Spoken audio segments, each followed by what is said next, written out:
All right, good morning. If you are out and about for the fourth weekend, have a great trading day. I just wanted to pop in real quick for our 5-minute trade idea of the day. And yes, the grains blew their top off last week and really this morning. At 6 o'clock yesterday, the grains opened, 6 p.m. West Coast, and we shot all the way up to 544 area.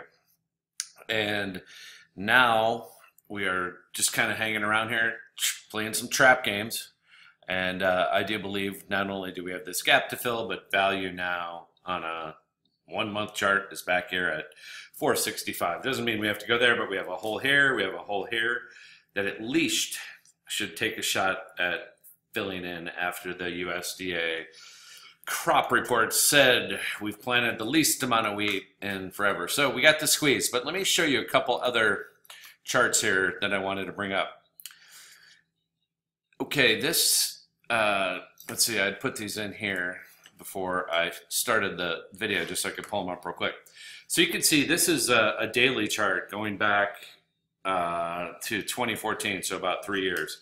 And really, we just pushed right up to this 550 area, and I'm going to say that unless we close on a Friday and then on a month over the top of this range, which gets you to about 550, it's probably a good time to put a short on.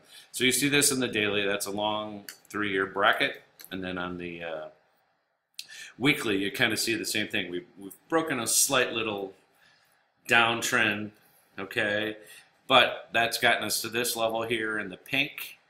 And I do think your options here are probably come back to at least the $5 area. So come back and clean up at least 25 cents, 4 or 5%. Or if we close over 555, then we could easily run here up to $6, if not $7. So just be aware that's kind of the setup that comes into play with wheat right now. Again, we got up to 540. We haven't been up to 555 yet. You got to have bullets. Still another 15 cents, which is another 3%. But after 2 back-to-back 5% todays, and today we're up another 2.85, yet it's all gap. So we're actually sitting, we gapped up and opened at 538.20.